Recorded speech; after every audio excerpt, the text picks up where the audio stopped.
Welcome to J news. ముందుగా headlines చూద్దాం. BRS లో అవినీతిని ప్రశ్నించారని కవిత సంచలన ఆరోపణ. హరీష్ రావు నిలదీసిన తర్వాతే సస్పెన్షన్ జరిగిందన్న కవిత. సిద్దిపేట, సిరిసిల్ల కలెక్టరేట్ లో భారీ అవినీతి ఆరోపణలు. పార్టీలో అంతర్గత ప్రజాస్వామ్యం లేదని కవిత వ్యాఖ్యలు.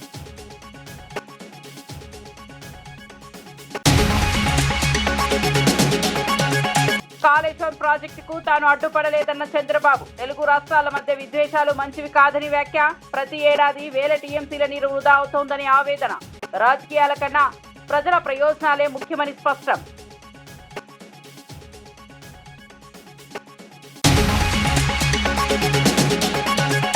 కవిత ఆరోపణలు వాస్తవానికి దూరమన్న సునీతారెడ్డి. పార్టీలో స్వేచ్ఛ లేదన్న వ్యాఖ్యలపై ఘాటు ప్రతివాదం. పదవులు ఇచ్చిన పార్టీపై ఆరోపణలు తగవని విమర్శ.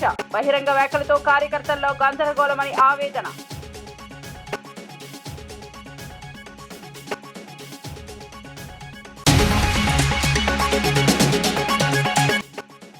చంద్రబాబు ప్రభుత్వం రెడ్ బుక్ పాలన సాగిస్తోందన్న వైసీపీ. ఎంపీపీ ఎన్నికల్లో బలవంతపు రాజకీయాల ఆరోపణలు. పోలీసుల సమక్షంలో కిడ్నాపులపై వైసీపీ మండిపాటు. ప్రజాస్వామ్యంపై దాడిగా వైసీపీ విమర్శలు. రాజ్యాంగం ఎన్నికల ప్రక్రియలను పట్టించుకోకుండా చంద్రబాబు ప్రభుత్వం రెడ్ బుక్ పాలన సాగిస్తోందని వైసీపీ అధికార ప్రతినిధి పుత్తా శివశంకర్ రెడ్డి ఆరోపించారు. ఉదయగిరి నియోజకవర్గంలోని వింజమూరు ఎంపీపీ ఎన్నిక, రాయదుర్గంలోని బొమ్మహల్లి ఎంపీపీ ఎన్నికలను ఇందుకు ప్రత్యక్ష ఉదాహరణగా పేర్కొన్నారు. పోలీసుల సమక్షంలో వైసీపీ ఎంపీటీసీలను కిడ్నాప్ చేశారని తీవ్ర ఆరోపణలు చేశారు. ప్రజాస్వామ్యాన్ని కూనీ చేస్తూ అధికార దుర్వినియోగానికి పాల్పడుతున్నారని విమర్శించారు. ఎన్నికల్లో గెలవలేక బలవంతపు రాజకీయాలకు దిగుతున్నారని అన్నారు. ఇలాంటి చర్యలు రాష్ట్రంలో ప్రజాస్వామ్య వ్యవస్థపై ప్రజల నమ్మకాన్ని దెబ్బతీస్తున్నాయని ఆవేదన వ్యక్తం చేశారు. అక్రమాలు, బెదిరింపులపై న్యాయ పోరాటం చేస్తామని వైసీపీ స్పష్టం చేసింది. ఒక చక్కటి ఉదాహరణ. అనేక సంఘటనలు రోజు జరుగుతా ఉన్నాయి. కానీ ఎన్నిక అనేటువంటిది ప్రజాస్వామ్యబద్ధంగా జరగాలని, దానికంటూ ఒక కోడ్ ఆఫ్ కండక్ట్, కొన్ని నియమాలు, నిబంధనలు ఉంటాయనేటువంటిది కూడా ఏమాత్రము లెక్క చేయకుండా పైనుంచి ఆ ఎర్ర బుక్కు పట్టుకొని పైనుంచి ఆదేశాలు ఇస్తే కింద లోకల్ గా ఉన్నటువంటి స్థానిక శాసనసభ్యులు వీరంగం సృష్టిస్తూ, రక్తపాతం సృష్టిస్తూ, ఎన్నికనేటువంటిది కనీస సంఖ్యాబలం లేకపోయినా, ఉదయగిరిలో చూసుకున్నట్లయితే వింజమూరు ఎంపీపీ సంబంధించినటువంటి వాటిలో 12 మొత్తం స్థానాలు 12 ఉంటే ఎంపీటీసీ స్థానాలు 9 వైఎస్ఆర్ కాంగ్రెస్ పార్టీ, 3 ఇండిపెండెంట్లు. కనీసం ఒక్క ఎంపీటీసీ కూడా వారి యొక్క తెలుగుదేశం గాని, జనసేన గాని, కూటమి నాయకుల యొక్క గుర్తుతో గెలిచినటువంటి స్థానం ఒక్కటి కూడా లేదు, సున్నా.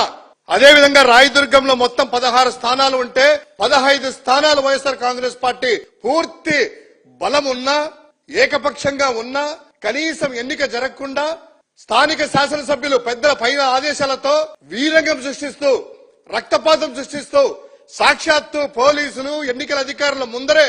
ఇక్కడ విచిత్రమైనటువంటి సన్నివేశం ఏంటంటే, ఆ పోలీసు అధికారులు ప్రేక్షక పాత్ర వహిస్తూ పైనొచ్చినటువంటి ఆదేశాల ప్రకారము ఏదన్నా జరగని, కూటమి నాయకులు ఎలా చెప్తే అలా చేయాలి అనేటువంటి ఒక పచ్చ బుక్కులో రాసినటువంటి ఆ యొక్క పచ్చ అహంకారంతో వాళ్ళు చెప్తే, ఇక్కడ వీళ్ళు చేస్తున్నటువంటిది ఏమిటి? మీ కనీస బాధ్యత లేదా? ఒక్కసారి ఆ నెల్లూరు జిల్లా వింజమూరులో జరిగినటువంటి వీరంగం ఒకసారి చూద్దాం. ఓ మహిళా ఎంపీటీసీలు ఏ విధంగా రక్తపాతం సృష్టించారు.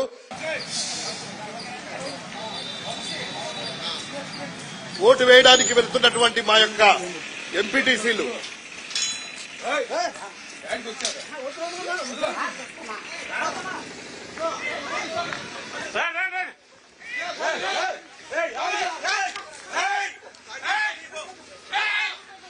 చూడండి, ఆ స్కార్పియో వాహనంలో మా ఎంపీటీసీని ఏ విధంగా బంధించి. బీఆర్ఎస్ పార్టీలో తనకు స్వేచ్ఛ లేదని కవిత చేసిన వ్యాఖ్యలపై మాజీ ఎమ్మెల్యే గొంగిడి సునీతారెడ్డి ఘాటుగా స్పందించారు. కవితకు పార్టీలో స్వేచ్ఛ లేకపోతే అంతమంది నాయకులకు పదవులు ఎలా ఇప్పించగలిగారని ప్రశ్నించారు. బీఆర్ఎస్ పార్టీ కవితను వేధించిందన్న ఆరోపణలు వాస్తవానికి దూరమని అన్నారు. పార్టీ అధ్యక్షుడితో అందరికంటే ఎక్కువ చనువు కవితకే ఉండేదని గుర్తు చేశారు. పదవులు, బాధ్యతలు ఇచ్చిన పార్టీపై ఇప్పుడు ఆరోపణలు చేయడం సరికాదని వ్యాఖ్యానించారు. కవిత భావోద్వేగాలతో మాట్లాడుతున్నారని, రాజకీయ ప్రయోజనాల కోసం ఈ వ్యాఖ్యలు చేస్తున్నారని ఆరోపించారు. పార్టీ అంతర్గత విషయాలను బహిరంగంగా మాట్లాడడం పార్టీకి నష్టం చేస్తుందని, ఇలాంటి వ్యవహారాల వల్ల కార్యకర్తల్లో గందరగోళం ఏర్పడుతుందని సునీతారెడ్డి అన్నారు. నాకు స్వేచ్ఛ లేదనే మాట మీరు చెప్పడం నిజంగా కూడా శోచనీయం. ఇది మంచి పద్ధతి కాదు.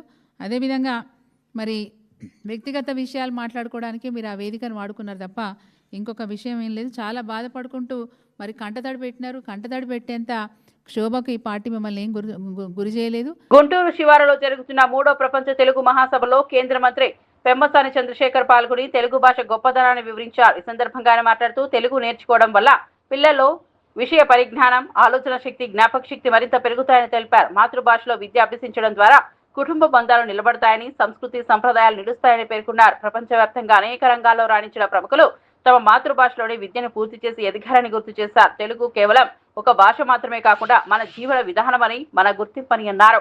భవిష్యత్ తరాలకు తెలుగు భాషను అందించాల్సిన బాధ్యత ప్రతి ఒక్కరిపై ఉందని, ఇంటి నుంచే మాతృభాష ప్రయాణం మొదలవ్వాలని ఆయన పిలుపునిచ్చారు.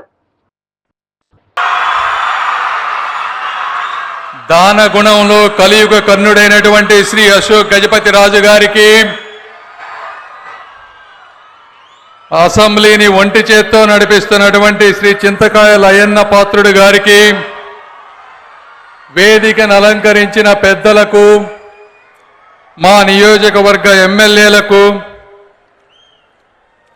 నాయకులకు, పాత్రికేయులకు, వీరందరితో పాటు భావాల భాష, బంధాల భాష, తరం మారినా దేశం దాటినా తరగని తెలుగు ఉషస్సుని, తేజస్సుని ప్రేమిస్తూ, ఆరాధిస్తూ, గౌరవిస్తూ ఇక్కడికి విచ్చేసిన ప్రతి ఒక్క తెలుగు వారికి వందనం, అభివందనం.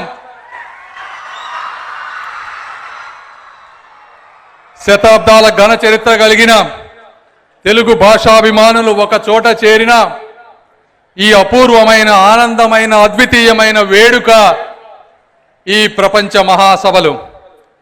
తెలుగు భాష కేవలం సంభాషణ మాధ్యమం మాత్రమే కాదు, శతాబ్దాలుగా ప్రతిధ్వనిస్తున్న మన పూర్వీకుల స్వరం, వేల సంవత్సరాలు పైగా సాహిత్య సాంప్రదాయాన్ని నింపుకున్న ఒక మహా సముద్రం.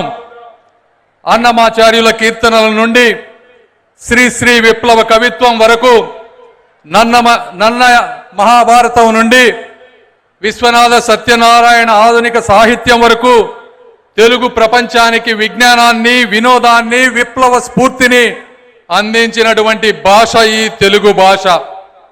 కూచిపూడి నృత్యం నుండి శాస్త్రీయ కళలను, మన సాంప్రదాయ సంగీత రూపాలను, మన తాత్విక గ్రంథాలను తెలుసుకోవటం కోసం ఈ తెలుగు ఎప్పుడు తలుపులు తెరిచి ఉంచుతుంది.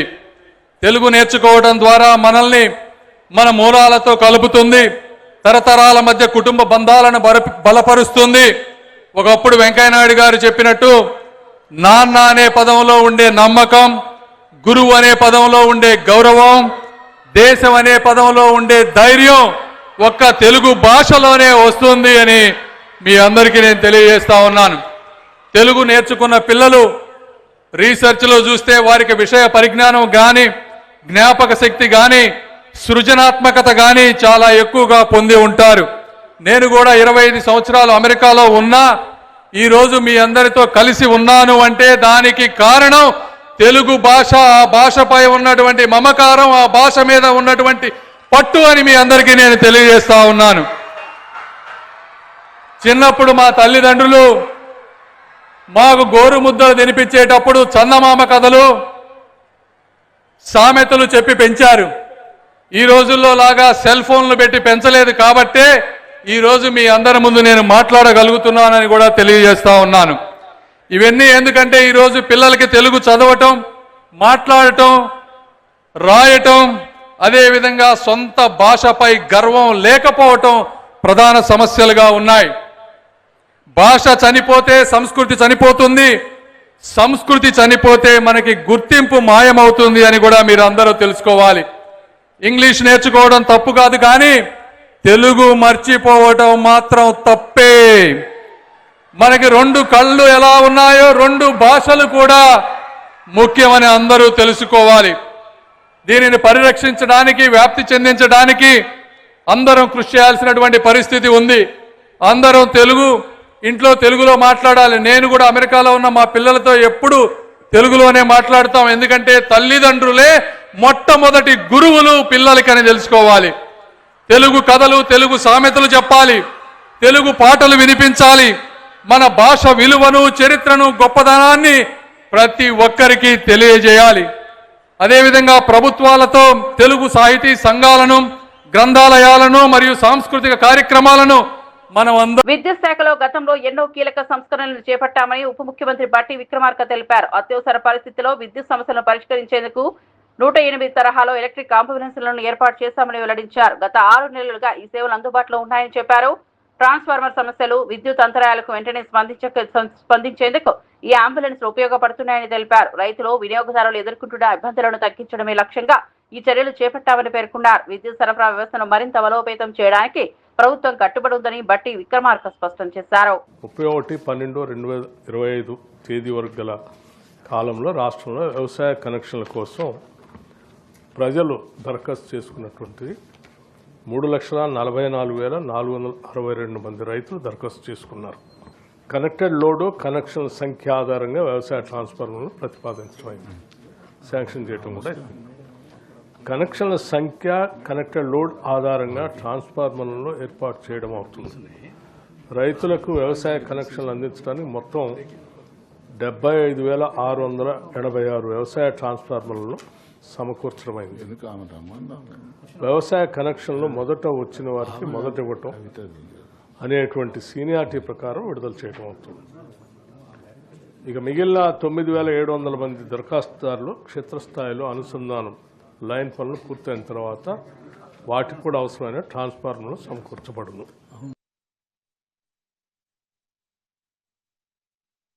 ఈ ఎలక్ట్రిసిటీ డిపార్ట్మెంట్లో, ఎనర్జీ డిపార్ట్మెంట్లో చాలా రిఫార్మ్స్ చేశాం. ఆ రిఫార్మ్స్ ఏంటంటే ఎలక్ట్రికల్ అంబులెన్సెస్ పెట్టాము అధ్యక్ష. అంబులెన్సెస్ ఏంటంటే గతంలో 108 ఫోన్ చేస్తే ఎట్లయితే వచ్చి పనిచేస్తాయో ఇప్పుడు 1912 అని ఒక టోల్ ఫ్రీ నెంబర్ ఇచ్చాం. ఎక్కడ ఎవరికి ఏ సమస్య ఉన్నా ఆ నెంబర్ ఫోన్ చేస్తే ఈ ఎలక్ట్రికల్ అంబులెన్సెస్లో సరిపోయే మినిమం ఒక ట్రాన్స్ఫార్మర్ ఇమీడియట్గా కావలసినటువంటి పవర్ సా అంటే రంపం, సేఫ్టీ గేర్ బాక్స్ లాంటి అన్నీ కూడా ఆ వెహికల్స్లో పెట్టి ఆ వెహికల్కి GPS కూడా పెట్టి ఇక మీరు ఫోన్ చేయాలని అమ్మటే మేము ఇన్ఫార్మ్ చేస్తే వెహికల్కి వెళ్ళిపోతుంది మెసేజ్. వెహికల్ ఇమీడియట్గా అక్కడ పోయి దాన్ని అడ్రస్ చేసే పరిస్థితిని ఇప్పుడు రాష్ట్రంలో అమలు చేస్తూ 6 నెలల నుంచి అమలు చేస్తాం. అట్లాగే ట్రాన్స్ఫార్మర్స్ సంబంధించి ఎనీ నెంబర్ ఆఫ్ ట్రాన్స్ఫార్మర్స్ ఇబ్బంది లేకుండా ఇస్తా ఉన్నాం అధ్యక్ష. ప్రభుత్వం మాత్రమే కాకుండా ప్రజలు కూడా కష్టాల్లో ఉన్నారని సీఎం చంద్రబాబు గుర్తించారని రాష్ట్ర నైపుణ్య అభివృద్ధి సంస్థ చైర్మన్ బూరుగుపల్లి శేషారావు అన్నారు.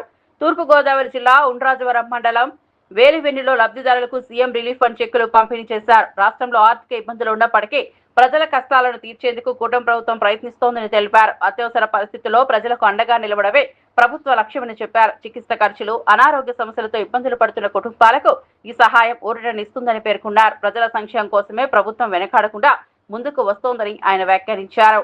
ఇబ్బందుల్లో ఉంటా వ్యవస్థలే కాదు ప్రజలు కూడా అంతే కష్టంలో సమస్యల్లో ఇరుక్కుపోయి ఉన్నారు. వారందరికీ ప్రతి విషయంలోనూ చేదోడు వాదోడుగా ఉండాలి. వారందరికీ మరి ఈ ప్రభుత్వం అండగా ఉండాలనేటటువంటి సత్సంకల్పంతో ఒక పక్కన ఆర్థిక లోటు ఉన్నప్పటికీ పెద్ద మనసుతో ఇంత సహాయాన్ని అందిస్తున్నందుకు మన ఎన్డీఏ కూటమి ప్రభుత్వానికి, మన గౌరవ ముఖ్యమంత్రి నారా చంద్రబాబు నాయుడు గారికి, ఉప ముఖ్యమంత్రి పవన్ కళ్యాణ్ గారికి, శ్రీ నారా లోకేష్ గారికి ప్రత్యేకమైనటువంటి కృతజ్ఞతలు, ధన్యవాదాలు మన నియోజకవర్గం తరపున తెలియజేసుకుంటూ ప్రతి కుటుంబానికి అవసరమైతే కనుక 25 లక్షల రూపాయల వరకు వైద్య సహాయం అందించేటటువంటి విధంగా మనం ఒక ఇన్సూరెన్స్ పాలసీని తెలుగు భాష సంస్కృతిని భావితరాలకు అందించడం అందరి బాధ్యత అని గోవా గవర్నర్ అశోక్ గజపతిరాజు అన్నారు.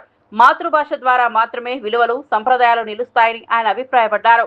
తెలుగు భాష కేవలం మాట్లాడే భాష మాత్రమే కాకుండా జీవన విధానమని చెప్పారు. పిల్లలకు చిన్ననాటి నుంచే మాతృభాషలో బోధన అందిస్తే జ్ఞాపక శక్తి, ఆలోచన శక్తి పెరుగుతుందని తెలిపారు. ప్రపంచంలో ఎన్నో గొప్ప వ్యక్తులు తమ మాతృభాషలోని విద్యను అభ్యసించి ఎదిగారని గుర్తు చేశారు. ఆంగ్ల భాష అవసరమైన మాతృభాష నిర్లక్ష్యం చేయరాదని సూచించారు. తెలుగు భాష పరిరక్షణకు కుటుంబం నుంచే ఆరంభం కావాలని పిలుపునిచ్చారు. ఒక అనుమానంగా ఉంది. భాష ఉండాలి, తెలుగు సంస్కృతి ఉండాలి, తద్వారా మనకి భారతీయ విలువలు ఎలా పెరిగాయో భావి తరాలకి అందించాలని మనం అందరూ అనుకున్నా ఆ కోరికల్ని కార్య రూపంలో ఎలా దాల్చాలి అది మన అందరి ముందన ఒక పెద్ద సమస్యగా నిలబడ ఉందని నేను అనుకుంటా ఉన్నాను. మన అందరికీ ఒక పాత్ర ఉంటది. ఆ పాత్ర మనమందరం నిలబెడితే మన తెలుగు భాషకి న్యాయం చేసిన వాళ్ళు అవుతాము. మేడారం సమ్మక్క సారాలమ్మ మహాజాతర నేపథ్యంలో మంత్రులు సీతక్క, కొండా సురేఖ గవర్నర్ జిష్ణుదేవ్ వర్మను లోక్ భవన్ లో కలిశారు. ఈ సందర్భంగా సమ్మక్క సారాలమ్మ జాతరకు సంబంధించిన ఆహ్వాన పత్రికను గవర్నర్ కు అందజేశారు. ప్రపంచంలోనే అతిపెద్ద గిరిజన జాతరగా పేరుగాంచిన మేడారం జాతరకు రావాలని మంత్రులు గవర్నర్ ను ఆహ్వానించారు. జాతర నిర్వహణకు ప్రభుత్వం అన్ని ఏర్పాట్లు చేస్తోందని, భక్తులకు ఎలాంటి ఇబ్బందులు లేకుండా చర్యలు తీసుకుంటామని తెలిపారు. గిరిజన సంస్కృతి సాంప్రదాయాలకు ప్రతీకగా నిలిచిన ఈ జాతరకు రాష్ట్ర ప్రభుత్వం అత్యంత ప్రాధాన్యమిస్తోందని పేర్కొన్నారు. జాతర ద్వారా గిరిజనుల ఆరాధన, ఆత్మీయత ప్రపంచానికి చాటబడుతుందని మంత్రులు వివరించారు.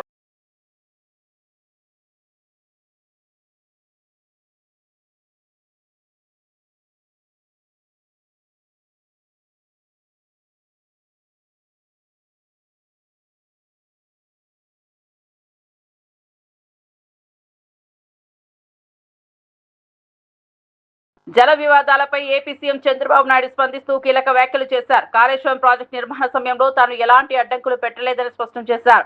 తెలుగు రాష్ట్రాల మధ్య విద్వేషాలు మంచివి కాదని, పరస్పర సహకారంతోనే సమస్యలు పరిష్కరించుకోవాలని అన్నారు. ప్రతి ఏడాది దాదాపు 3000 టీఎంసీల నీరు సముద్రంలోకి వృధాగా పోతోందని, ఆ నీటిని ఉపయోగించుకోవడమే లక్ష్యంగా ముందుకు వెళ్లాలని చెప్పారు. గోదావరి నీటిని వినియోగించుకోవాలని తెలంగాణ కోరితే తాము ఎప్పుడూ అడ్డుపడలేదని తెలిపారు. కృష్ణా డెల్టా అభివృద్ధి పేరుతో తెలంగాణకు నీటిని అందించామని గుర్తు చేశారు. రాజకీయ ప్రయోజనాల కోసం జల సమస్యలను రెచ్చగొట్టడం సరికాదని, 2 రాష్ట్రాల ప్రజల ప్రయోజనాలే ముఖ్యమని చంద్రబాబు వ్యాఖ్యానించారు. గోదావరి నీళ్లు వాడుకుంటే ఎప్పుడు నేను అడ్డు చెప్పలేదు. విభజన తర్వాత కాళేశ్వరం ప్రాజెక్టు కట్టినప్పుడు గోదావరి పైన ఎన్ని ప్రాజెక్టులు కట్టినా పర్వాలేదు, మనకు నీళ్లు వస్తాయనే ఉద్దేశంతో నేను ముందుకెళ్ళాను. గడిచిన 40 సంవత్సరాల్లో 3000 టీఎంసీ నీళ్లు గోదావరి నుంచి సముద్రం లేకపోతున్నాయి. పోలవరం ప్రాజెక్టు పూర్తవుతుంది. కృష్ణా గోదావరి అనుసంధానం జరుగుతుంది. నా జీవితంలో ఒకటే కోరిక, ప్రపంచంలో తక్కువ నీటి వినియోగం చేసే దేశం భారతదేశం. ఎన్నో సంవత్సరాలుగా పోరాడుతున్నా, ఎన్నో సంవత్సరాలుగా ప్రయత్నం చేస్తున్నా, గంగా కావేరి కలవాలి, దేశంలో నీటి సమస్య పూర్తిగా పరిష్కారం కావాలనేది నా అభీష్టమని మరొక్కసారి మీ అందరికీ విజ్ఞప్తి చేస్తున్నాను. అదే సమయంలో ఆంధ్రప్రదేశ్లో ఉండే నదులన్నీ కలపాలి. తెలంగాణలో గోదావరి నీళ్లు కూడా వాడుకోవాల్సిన అవసరం ఉంటే వాడుకోవాలి. తెలుగు రాష్ట్రాల మధ్య విద్వేషాలు కాదు, సమైక్యత అవసరం. ఒకరినొకరు అర్థం చేసుకోవాల్సిన అవసరం ఉంది. అందరం కలిసి ముందుకు పోవాల్సిన అవసరం ఉంది. ఏపీ కూటమి నాయకుల్లో అంతర్గత విభేదాలు బయటపడుతున్నట్లు టీడీపీ మంత్రి టీజీ భరత్ వ్యాఖ్యలు స్పష్టం చేస్తున్నాయి. తన నియోజకవర్గంలో వేలు పెడితే ఎవరిని వదిలిపెట్టనని ఆయన హెచ్చరించారు. తాను మంత్రి అయినప్పటికీ నుంచి ఎవరి జోలికి వెళ్లలేదని, కానీ కొందరు కావాలని తన నియోజకవర్గంలో జోక్యం చేసుకుంటున్నారని ఆరోపించారు. నన్ను గెలిగితే మీరే ఇబ్బంది పడతారని, తన స్ట్రాటజీలను తట్టుకోలేరని ఘాటు వ్యాఖ్యలు చేశారు. ఈ వ్యాఖ్యలు కూటమిలో చీలికలు మొదలయ్యాయనే సంకేతాలుగా రాజకీయ వర్గాలు విశ్లేషిస్తున్నాయి. అధికార పార్టీలోని ఇలాంటి హెచ్చరికలు రావడం రాజకీయంగా ప్రాధాన్యత సంతరించుకుంది. వాళ్ళకి నేను చెప్పదలుచుకున్నా, అంత ముందు మంత్రులైనారు, చాలా మంది మంత్రులైనారు. ప్రతి ఒక్క మంత్రి ప్రతి ఒక్క దాంట్లో ప్రతి నియోజకవర్గంలో ఏదో రకంగా వాళ్ళు ఇన్వాల్వ్ అయ్యి మీకు తెలియకుండా చాలా చేశారు. నేను ఆ పనులు చేస్తలే. ఏ నియోజకవర్గంలో కూడా నేను రెస్పెక్ట్ ఇచ్చి ఏ వాళ్ళకి ఎమ్మెల్యేస్ కానీ ఇన్ఛార్జెస్ కానీ ఎక్కడా కూడా వాళ్ళకి తెలియకుండా నేను గెలకడంలో. సో నేను అనేది మైండ్లో పెట్టుకోండి, నేను మంత్రి ఉంటా 5 ఏళ్ళు కాదు, తెలుగుదేశం పార్టీ ఉన్నన్నాళ్ళు నేను మంత్రి ఉంటా. ఇక్కడ మీరు గెలిపిస్తా పోండి. ప్రజలకి సేవ చేసేదానికి అదృష్టం ఉంటుంది. ఎందుకంటే లోకేష్ గారికి తెలుసు నేను ఎట్లా అంటుండ అనేది చంద్రబాబు గారికి తెలుసు. మీరు ఎంత చెప్పినా ఎంతకి గెలికినా అక్కడ ఏమి మారేది ఏమి ఉండదు. సో సబ్జెక్ట్ మీరు తెలుసుకోవాల్సింది ఏమంటే, నన్ను ఊరికే గెలకద్దండి. నా నియోజకవర్గంలో వచ్చి ఏదైనా గెలికేది స్టార్ట్ చేసినారనుకో, నేను వేలు పెట్టినాననుకో, మినిస్టర్గా వేలు పెట్టినారంటే ఆ నియోజకవర్గంలో చాలా మీకే ప్రాబ్లమ్స్ వస్తాయి. సో కైండ్లీ మీ పని మీరు చూసుకోండి. మీ నియోజకవర్గం మీకు ఇచ్చారు, ప్రజలు మీకు ఓటేసి గెలిపించారు. మిమ్మల్ని చూసుకునే బాధ్యత మీ ప్రజలు, మీకు ఎన్నో సమస్యలు ఉంటాయి, అవి సాల్వ్ చేసుకుంటూ పోండి అని. అదే కాకుండా ఊరికే నా నియోజకవర్గంలో వచ్చే లాంటి ఏదో పెత్తనం చేయాలనో లేదా ఏదో గెలకాలనుకోవడం అయితే మాత్రం నా స్ట్రాటజీస్ ముందు, నేను చేసే పనుల ముందు ఎవరు నా దగ్గరలో కూడా రాలేరు. అది నా ఎన్నో నిరూపించుకునేదానికి ఎగ్జాంపుల్స్ ఉన్నాయి. మెడికల్ షాప్స్ రోడ్ది ఎవరు చేశాడండి? ఎవరికైనా చాతైందా? స్మూత్గా సాల్వ్ చేశామా? సో ఇట్లాంటివి ఎన్నోటి ఉన్నాయి, చెప్పుకుంటా పోతే చాలా ఉన్నాయి. సో నేను చెప్పేది ఏంటంటే ఎవరి నియోజకవర్గంలో వాళ్ళ జాగృతి తప్పకుండా రాజకీయ పార్టీగా ఎదిగి తెలంగాణ ప్రజల పక్షాన పనిచేస్తుందని కల్వకుంట్ల కవిత ప్రకటించారు. ప్రజల హక్కులను కాపాడటం కోసమే రాబోయే అసెంబ్లీ ఎన్నికల్లో పోటీ చేస్తామని స్పష్టం చేశారు. యువత పిడికిలి బిగించి తమతో చేతులు కలపాలని పిలుపునిచ్చారు. తెలంగాణ ప్రజల ఆశలు ఆకాంక్షలకు ప్రతినిధిగా జాగృతి నిలుస్తుందని తెలిపారు. రాజకీయాల్లో నిజాయితీ, ప్రజాస్వామ్యం, పారదర్శకత తీసుకురావడమే తమ లక్ష్యమని చెప్పారు. ప్రస్తుత రాజకీయ వ్యవస్థ ప్రజలను నిరాశపరుస్తోందని విమర్శించారు. జాగృతి పార్టీగా మారడం తెలంగాణ రాజకీయాల్లో కొత్త సమీకరణాలకు దారితీస్తుందా అనే చర్చ మొదలైంది. పార్టీ పేపర్లు, పార్టీ ఛానళ్లు ఏ ఒక్కరు కూడా ఎన్నడూ కూడా మద్దతు ఇవ్వలేదు అధ్యక్ష.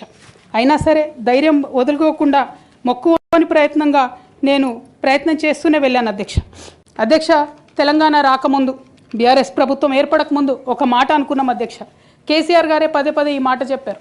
ఉమ్మడి రాష్ట్రంలో మనకు కాంట్రాక్ట్ వ్యవస్థ వచ్చింది, మరి కాంట్రాక్ట్ ఎంప్లాయీస్తోని, అవుట్సోర్సింగ్ ఎంప్లాయీస్తోని దేశానికి నష్టం జరుగుతుంది, రాష్ట్రానికి నష్టం జరుగుతుంది, అందరికన్నా ఎక్కువ తెలంగాణ యువకులకు నష్టం జరుగుతుందని చెప్పారు అధ్యక్ష. ఆనాడు వారు సరదాగా ఒక మాట అనేవాళ్ళు, అందరికీ కాంట్రాక్ట్ పోస్ట్ ఉంది, మరి ముఖ్యమంత్రికి కూడా కాంట్రాక్ట్ పోస్ట్ ఉంటుందా అని చెప్పి ప్రశ్నించేవారు అధ్యక్ష. కానీ తెలంగాణ వచ్చిన తర్వాత 10 ఏళ్లలో కూడా కాంట్రాక్ట్ వ్యవస్థను మనం రద్దు చేసుకోలేకపోయినాం అధ్యక్ష. అది కాకుండా అవుట్సోర్సింగ్ ఎంప్లాయీస్, అవుట్సోర్సింగ్ వ్యవస్థను పెంచి పోసిపోయినాం అధ్యక్ష. బాధతో, చాలా ఆవేదనతో నేను ఈ మాటలు చెప్తా ఉన్నా అధ్యక్ష. తెలంగాణ సమాజానికి ఏదైతే ప్రశ్నించడం నేర్పించినటువంటి బీఆర్ఎస్ పార్టీ అధ్యక్ష, అంతర్గత వేదికలలో అనేక సందర్భాలలో నేను ప్రశ్నిస్తే అధ్యక్ష నా మీద కక్ష కట్టారు అధ్యక్ష. కేసీఆర్ గారు చుట్టూ ఉన్నటువంటి కొందరు వ్యక్తులు, తప్పక చెప్తున్నాను అధ్యక్ష ఈ మాట, ఎందుకంటే భారతదేశ రాజ్యాంగం ప్రకారం రాజకీయ పార్టీలు ఏవైనా కూడా ప్రజలకు ఒక దిక్సూచిగా నిలవాలి అధ్యక్ష, ప్రజలకు ఒక దారిదీపంగా నిలవాలి. పార్టీలోనే అంతర్గత ప్రజాస్వామ్యం లేకపోతే రాష్ట్రంలో ఎట్లా ప్రజాస్వామ్యం ఉంటుందనే విషయాన్ని కూడా మనందరం గమనించాలి. కాబట్టి ఈ మాట చెప్తా ఉన్నాను అధ్యక్ష. మరి కక్షగట్టి నన్ను ప్రశ్నించినందుకు పార్టీ నుండి బయటకు పంపించారని చెప్పక తప్పదు అధ్యక్ష. మొదటి సంవత్సరం నుంచే రాష్ట్ర స్థాయి నిర్ణయాలలో ఎక్కడ కూడా నా పాత్ర లేకుండా కట్టుబడి చేసినారు అధ్యక్ష. ఇవాళ ఆనాడు బాధపడ్డా, ఇవాళ నేను సంతోషపడతా ఉన్నా అధ్యక్ష. రాయలసీమ ఎత్తిపోతల పథకం ఆగిపోవడానికి చంద్రబాబు నాయుడే కారణమని తెలంగాణ సీఎం రేవంత్ రెడ్డి అసెంబ్లీలో చేసిన వ్యాఖ్యలు తీవ్ర రాజకీయ దుమారం రేపుతున్నాయి. చంద్రబాబు దయ వల్లే ఆ ప్రాజెక్టు నిలిచిపోయిందని వ్యాఖ్యానించారు. దీంతో ఈ ప్రభుత్వం రాయలసీమ ప్రజలకు చేస్తున్న ద్రోహం బయటపడుతుందనే విమర్శలు వినిపిస్తున్నాయి. రాయలసీమకు అత్యంత కీలకమైన ఈ ఎత్తిపోతల పథకం నిలిచిపోవడం వల్ల సాగునీరు, త్రాగునీటి సమస్యలు తీవ్రతమవుతున్నాయని ప్రతిపక్షాలు ఆరోపిస్తున్నాయి. రాజకీయ ప్రయోజనాల కోసం ప్రజల అవసరాలను తాకట్టు పెడుతున్నారని విమర్శలు వస్తున్నాయి. సీఎం వ్యాఖ్యలు 2 తెలుగు రాష్ట్రాల మధ్య జల వివాదాలకు మరింత మంట పెట్టేలా ఉన్నాయని రాజకీయ విశ్లేషకులు అంటున్నారు. తన శిష్యుడైనటువంటి రేవంత్ రెడ్డి ప్రయోజనాలను కాపాడటం కోసమని చంద్రబాబు రాయలసీమ ప్రజల కళ్లల్లో కారం కొట్టినారు. రేవంత్ రెడ్డితో చేస్తున్నటువంటి జట్టు రాయలసీమను తాకట్టు పెట్టే విధంగా వ్యవహరించటం జరుగుతోంది.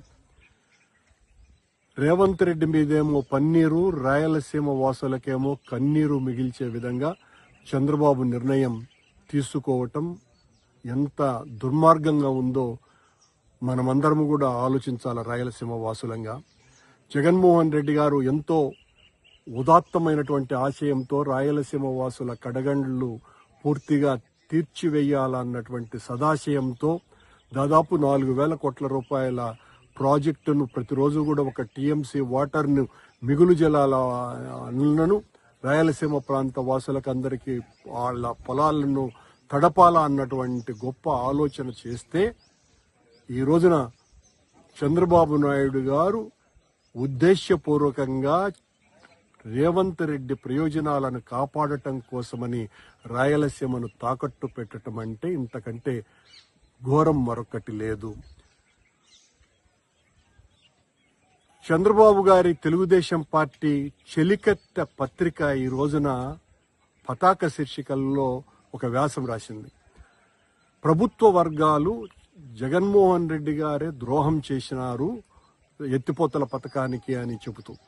ఎంత దారుణమైనటువంటి విషయం. ఎవరు ఆ ప్రభుత్వ వర్గాలు అంటే ఈ రాష్ట్రంలో ఉన్నటువంటి అధికారులందరినీ కూడా తెలుగుదేశం పార్టీ కార్యకర్తలుగా ఆ చెలికెత్త పత్రిక మార్చివేసింది ఆ వ్యాసం ద్వారా.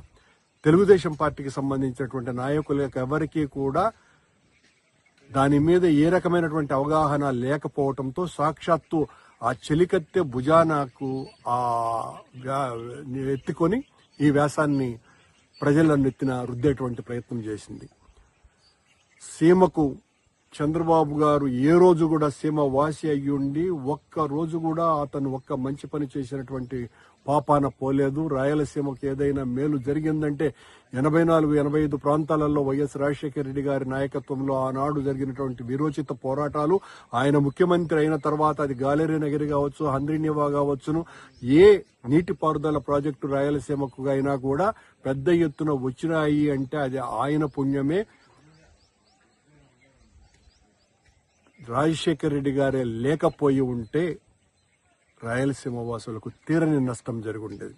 ఆయన వారసుడుగా జగన్మోహన్ రెడ్డి గారు మరింతగా రాయలసీమ వాసుల కడగండ్లను తీర్చాలన్నటువంటి గొప్ప ఆలోచనతో ఈ ఎత్తిపోతల పథకానికి శ్రీకారం చుడితే ఆ చెలికెత్త పత్రిక. బులెటిన్ ముగించే ముందు హెడ్లైన్స్ మరోసారి చూద్దాం. బీఆర్ఎస్ లో అవినీతిని ప్రశ్నించారని కవిత సంచలన ఆరోపణ. హరీష్ రావు నిలదీసిన తర్వాతే సస్పెన్షన్ జరిగిందన్న కవిత. సిద్దిపేట, సిరిసిల్ల కలెక్టరేట్ లో భారీ అవినీతి ఆరోపణలు. పార్టీలో అంతర్గత ప్రజాస్వామ్యం లేదని కవిత వ్యాఖ్యలు.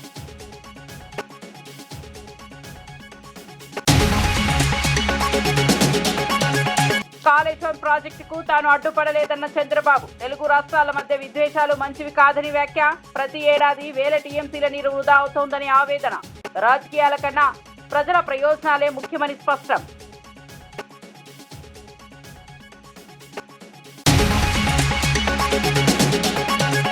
కవిత ఆరోపణలు వాస్తవానికి దూరమన్న సునీతారెడ్డి. పార్టీలో స్వేచ్ఛ లేదన్న వ్యాఖ్యలపై ఘాటు ప్రతివాదం. పదవులు ఇచ్చిన పార్టీపై ఆరోపణలు తగవని విమర్శ. బహిరంగ వ్యాఖ్యలతో కార్యకర్తల్లో గందరగోళమని ఆవేదన.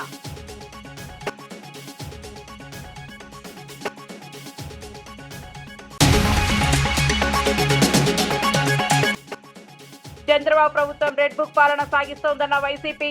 ఎంపీపీ ఎన్నికల్లో బలవంతపు రాజకీయాల ఆరోపణలు. పోలీసుల సమక్షంలో కిడ్నాపులపై వైసీపీ మండిపాటు. ప్రజాస్వామ్యంపై దాడిగా వైసీపీ విమర్శలు. మరిన్ని అప్డేట్స్ కోసం చూస్తూనే ఉండండి జే న్యూస్.